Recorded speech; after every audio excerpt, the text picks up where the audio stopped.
Il y a plein de monde qui se prépare pas. Mais c'est eux autres qui vont virer mal. Un bon survivaliste devrait toujours avoir un couteau sur lui. Ici, je peux couper le bicep, puis après ça, je peux venir le piquer dans les côtes.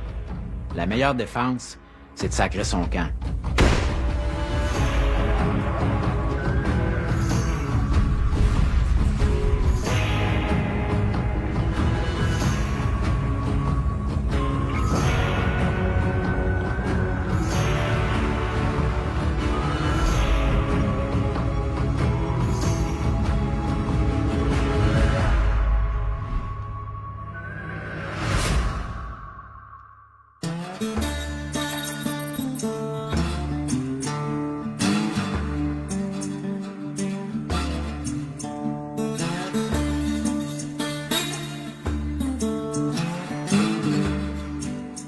En cas de catastrophe, ou de bris de normalité, comme les survivalistes aiment dire, faut être prêt à tout. Faut aussi être prêt à se défendre, être prêt à se battre. Pour protéger nos biens, notre famille, nos vies.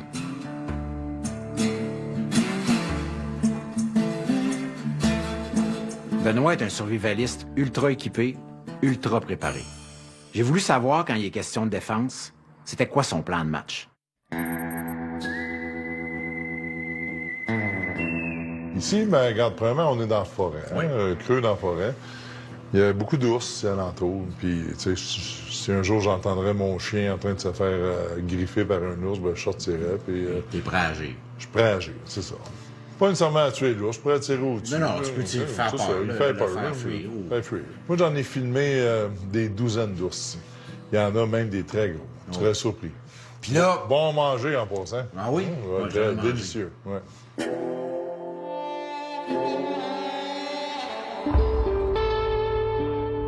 Il y a plein de monde qui se prépare pas. Mais c'est eux autres qui vont virer mal. Oui, puis c'est les malfaisants qui sont en gang. Quand ça va bien, ils vont se mettre en gang quand ça va mal. Exact. Ils vont aller... OK. Moi, le point d'aller faire des home invasions nulle part, j'ai tout ce qu'il faut ici. C'est ceux qui ont rien, ceux qui se préparent pas, ceux qui croient pas qu'il peut pas arriver quelque chose. C'est eux autres le problème. Tu comprends?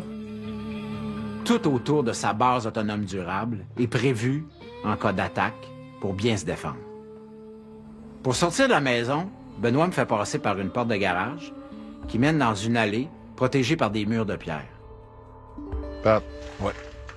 Il y a des zombies qui arrivent. OK. OK? Ils sont là, là. Ils sont là, ça va pas bien. On va se défendre. OK. OK? Attends.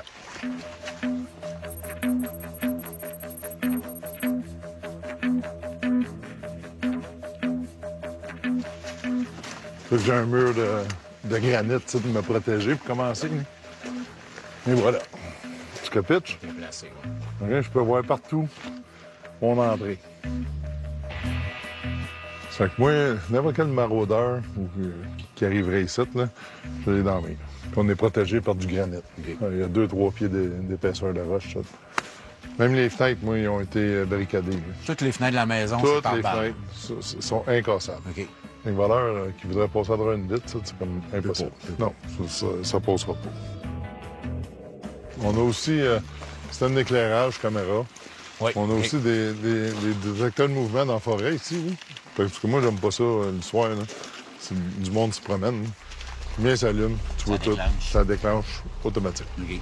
On a une bonne défense. Ah ouais? On a tout et ça. C'est moi. Je te présente mon fils. C'est Christian. Salut, Christian.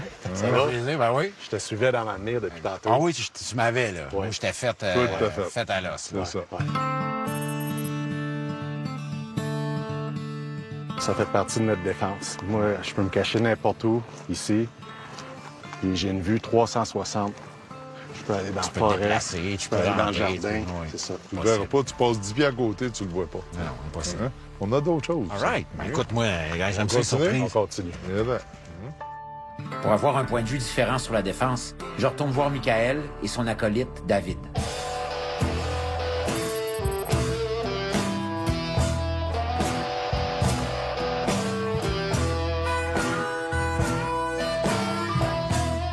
Michael, qui est ancien militaire et qui opère une école de survie, mais aussi offre un volet de cours pour la défense au couteau. Qui vient suivre ces cours-là? Puis c'est quoi comme formation que tu donnes? Le but de ça, là, c'est pas de se battre au couteau. Là. C'est idéalement, si on peut commencer par éviter le combat. Toujours la meilleure option, Ouais. c'est d'éviter. Si je sens une menace quelconque, puis je sors mon couteau pour me défendre, puis la personne en avant n'a pas compris, ben c'est bien plate, là, mais moi, je vais tout faire pour la blesser le plus rapidement possible pour arrêter la situation. Le but, c'est pas de le tuer, là, c'est vraiment d'arrêter ça.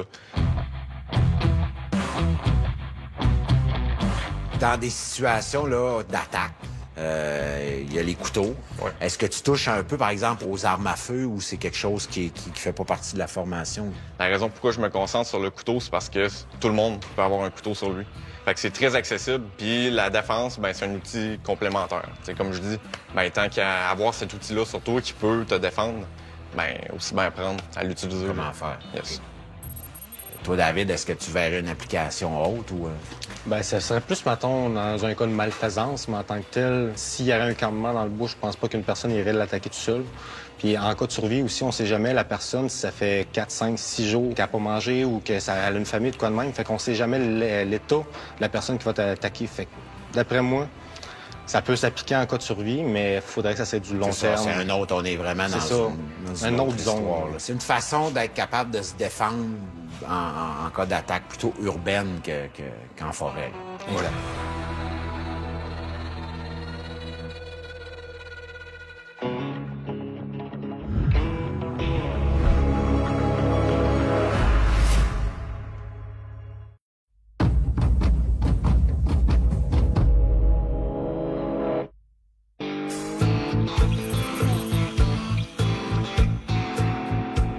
Michael et son partenaire David m'ont un peu parlé des cours qu'ils offrent. Ils m'ont aussi fait une démonstration de combat au couteau. OK, ça fait que là, vous vous préparez, vous avez vos armes.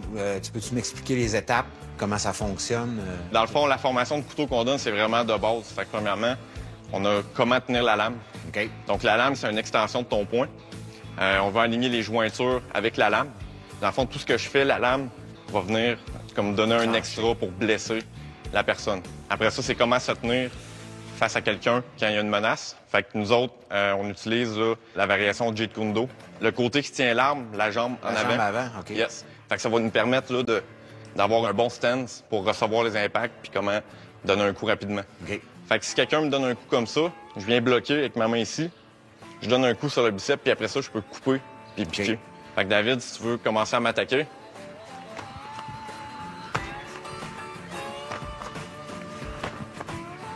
OK. Puis ici, là, le but, comme je disais, c'est toujours le côté où je tiens la lame va venir, fais-moi un. Je frappe le biceps. Fait que déjà là, même si j'ai pas de couteau, si je donne un bon punch dans le biceps, il y a bien des chances qu'il soit plus capable d'utiliser ce bras-là, puis il va échapper sa lame. OK.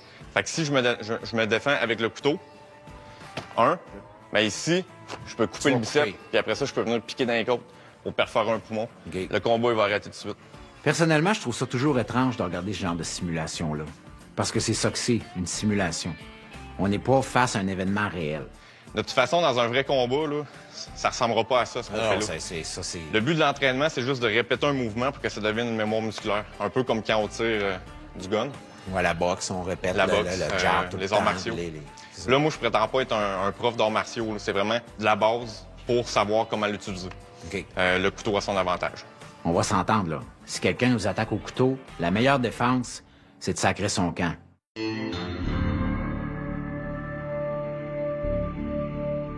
J'avais envie de savoir d'où venait cette passion pour la survie chez Michael. Je me suis assis un peu avec pour qu'on en discute. J'aimerais ça que tu me parles de ta vision des survivalistes. Là. Toi, ta vision là-dedans, c'est quoi? Bien, déjà, le survivalisme, je considère ça comme une contre-culture. Une contre-culture, là, on peut comparer ça à l'informatique. Mettons, dans les années 70, là, Steve Jobs, ceux qui jouent aux ordinateurs, c'était des bizarres. Bien là, c'est un peu ça avec la survie. T'sais, oui, c'était des bizarres, mais à cette heure, tout le monde a un ordinateur dans les poches. La survie, ça va être un peu ça, mais à long terme. Personnellement, y a-t-il quelque chose qui te fait peur à toi, là? Ben, je te dirais, ma plus grande crainte, pour le moment, c'est la disparition des forêts. Là. Une raison toi, la nature, là, c'est l'apaisement total. C'est vraiment là que tu te sens... Oui, c'est une thérapie pour moi. Puis si, mettons, il y a un scénario où je peux plus sortir de chez nous, ça me fait peur aussi, là, parce que honnêtement, rester enfermé avec un saut de masque à gaz, là, toutes ces choses-là, ça m'intéresse vraiment pas. Moi non plus, je suis pas non, puis tu sais, juste les gens qui ont le kit antinucléaire chez eux, là, Moi, je les challengerais en leur disant « Tu l'as-tu essayé ton kit? Tu l'as-tu porté pendant 2 mois? T'as-tu essayé de boire de l'eau là-dedans, puis à te nourrir, puis à faire tes besoins? » Je l'ai fait pendant peut-être gros max 24 heures, là, puis c'était pas le fun. Non, sûrement, ça doit pas être Je fais pas ça agréable. pendant des semaines, des mois. Là. Personnellement, là, tout mon cheminement de vie fait qui je suis aujourd'hui, puis j'ai été à travers différentes étapes. Là. Même aux États-Unis, j'ai fait un cours de torture, justement pour éviter là, des... Un cours de torture. Parle-moi un peu de ton cours. En fait, là, c'est un cours de survie urbaine. Là. Puis on passe là, à travers un scénario comme si on se faisait capturer par un cartel mexicain. OK. Puis c'est live, là. Ils tirent du gun à nos pieds. Je me suis fait taiser. Puis ça, ils te donnent un coup dans le dos, tu tombes à genoux direct. Je me suis fait faire aussi du waterboard, qu'ils appellent. Là. C'est avec une cagoule dans la face, puis ils te vident une chaudière d'eau glacée.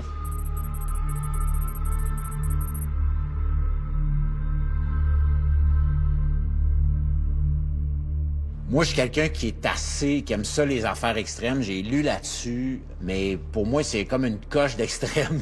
je le comprends pour des militaires, mais pourquoi t'avais besoin de passer par là? Honnêtement, je me l'ai demandé, cette question-là, pendant que j'étais en train de vomir tout ce qui pouvait sortir par tous mes orifices à cause du poivre de Cayenne. Je me suis dit, pourquoi je fais ça? Ben si j'étais à la porte ici, là, je suis venu ici pour rien. J'ai perdu du temps. Puis après ça, quand j'ai réussi à passer au travers, j'étais content parce que ça m'a permis de voir comment que je pouvais réagir si une situation comme ça se présente.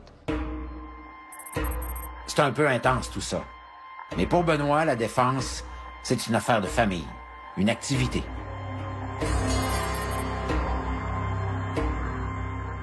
Là, on est tout le temps dans le scénario catastrophe. Là, tout est lâché. Vous avez un plan, là. Il y a un plan là-dedans. Faut que tout le monde se rejoigne. L'entente qu'on a ensemble, on sera ici. Peu importe le moyen, on sera ici. C'est ça. Vous avez installé ça pour vous protéger. Oui. Protéger ce que vous avez acquis, ce que vous avez... Oui. Parce que nous autres, à long terme, là, techniquement, on a tout pour bien se nourrir puis bien vivre.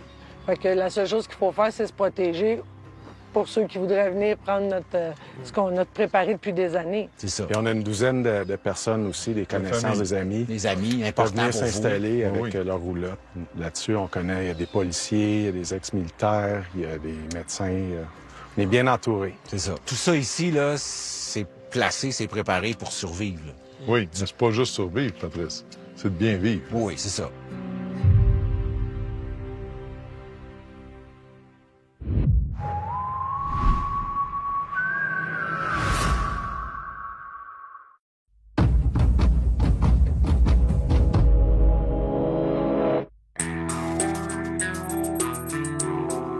Quand j'étais jeune, j'aimais ça jouer aux soldats, à la guerre. C'est un peu ce que je retrouve ici chez Benoît. Un jeu de guerre pour adultes, avec des vraies armes, fait dans un environnement le plus sécuritaire possible, mais un jeu où on se prépare à une attaque, où on se prépare à se défendre.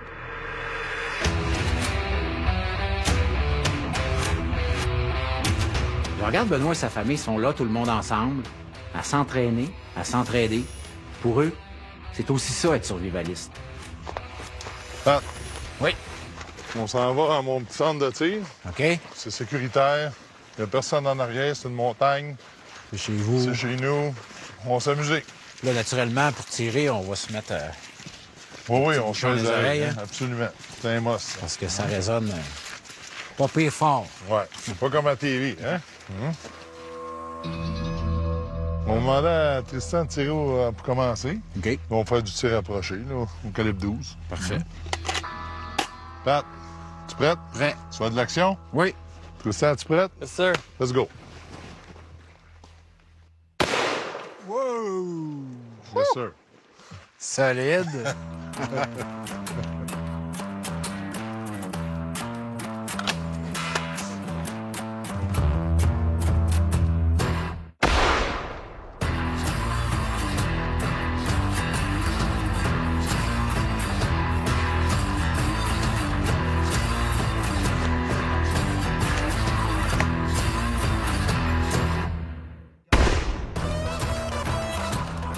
Ça cogne solide. Bien. Comme d'habitude, one shot, Good one job, kill. hein? On va-tu voir les dommages? Ouais. Ouais. Ben, il est disparu. On sent le... Ouais, ça sent bon. Pousse. La poudre. Oui, monsieur. Voilà. Oh! OK. Ouais, voilà, Pat. OK, rentrez où, là? La petite entrée, là, j'ai pas mis le net, mais c'est pris ça. OK. C'est entrée, ça, c'est pas trop magané, hein? Non. Qu'est-ce que t'en penses? Ah, c'est comme... Check en arrière. Ah, c'est ça. C'est ça, Voilà, la la sortie. sortie. La sortie est terrible. Hein? Veux-tu essayer ça, une 204? Écoute, si tu me l'offres, Je te l'offre. comment refuser? OK, je te l'offre, essaye ça. All right. OK, regarde bien. Attends une minute, faut que je te parle. Oui. C'est la gâchette la plus sensible au monde. OK. OK? Une petite pression, le coup part. OK. OK? Essaye-les. Es-tu sûr que ça prenne pas grand-chose? Oui. Bon. T'es prêt. Plus ça là. Fait que, Pat, tu prends ton temps. Généralement, tu contrôles ta respiration. OK? Quand tu mets ton doigt sur la gâchette, c'est que t'es prêt à tirer.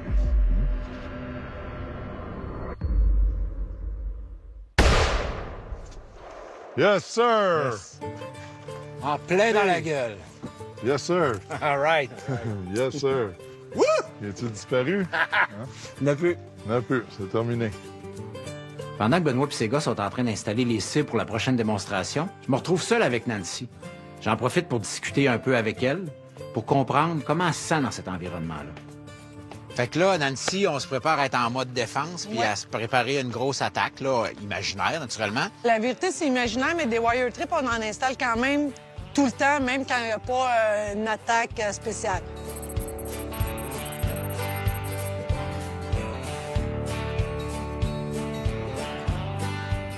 Toi, Nancy, dans le mode de vie survivaliste, là, qu'est-ce qui te plaît le plus? Bien, ça me fait rire un peu. Là. C'est sûr qu'on parle beaucoup de survivalisme, mais dans le fond, nous autres, c'est plus notre style de vie depuis toujours. Moi, ça fait quand même plusieurs années. J'ai vu les enfants grandir, puis Benoît les a toujours montrés à être prévoyants puis attentionnés. Fait que, je sais pas, on est survivaliste, mais parce qu'on a un petit peu plus de nourriture puis tout ça. Mais sinon, la base autonome durable, c'est une façon de vivre. Là. On n'a pas grand-chose de différent. OK. J'écoutais Nancy parler, puis je voyais qu'elle était bien, heureuse. Que le survivalisme, ça fait vraiment partie de sa vie, de sa famille, et qu'elle échangerait ça pour rien au monde. Est-ce que tu avais certaines connaissances au niveau des armes, puis tout ça, quand tu as rencontré Benoît, ou c'est lui qui t'a... Non, qui t'a initié? j'avais 25 ans, fait que ça OK. fait... Non, j'avais pas de connaissances au niveau des armes. Benoît, c'est un survivaliste. Moi, je pourrais pas survivre sans Benoît, OK. mais je sais que lui, il pourrait pas vivre sans moi. Fait qu'on est correct, on Un est bon sûr deal. que... Ouais, on a un bon dé. Avec Benoît, c'est comme si c'était impossible d'avoir peur de quelque chose. Hein. On est toujours tout préparé, on est conscient de ce qui pourrait arriver, puis on est plus que prêt. Fait que, non, la vie est le fun. Moi, j'aime ça. J'ai toujours ma gang ici, ils se pratiquent, ils s'imaginent des scénarios, ils rient, ils ont du fun. C'est ce que j'aime. Benoît et sa gang ont préparé une chorégraphie, un plan de défense en cas d'attaque venant de la forêt. Je prends un peu de recul pour voir comment ça se passe, comment ils agissent tout le monde ensemble. Benoît, explique-moi un peu la stratégie que tu vas adopter. Là. Parfait. Ben, Nancy, c'est notre spécialiste des wire trips, puis des fumigènes. Tristan, puis Christian, c'est des tireurs d'élite. OK? Des très bons tireurs. OK? François, puis moi, on va protéger notre dos. OK. OK? Puis on va regarder s'il n'y a pas d'autres gars qui sont de chaque côté. Là, OK. OK? Faites-moi chaud. Let's go! Let's go, boys! Let's go!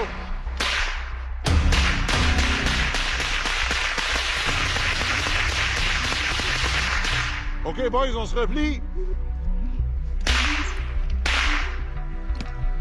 Encore une fois, on est face à une simulation. Une simulation spectaculaire, mais qui reste une simulation. Je suis pas un expert en stratégie militaire.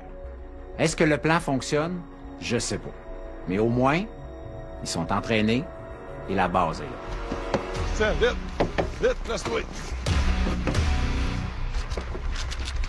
Touche!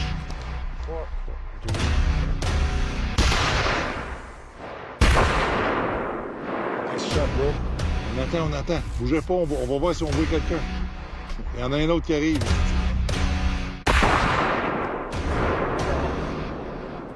Yes, sir! C'est solide, ça. Menace éliminée.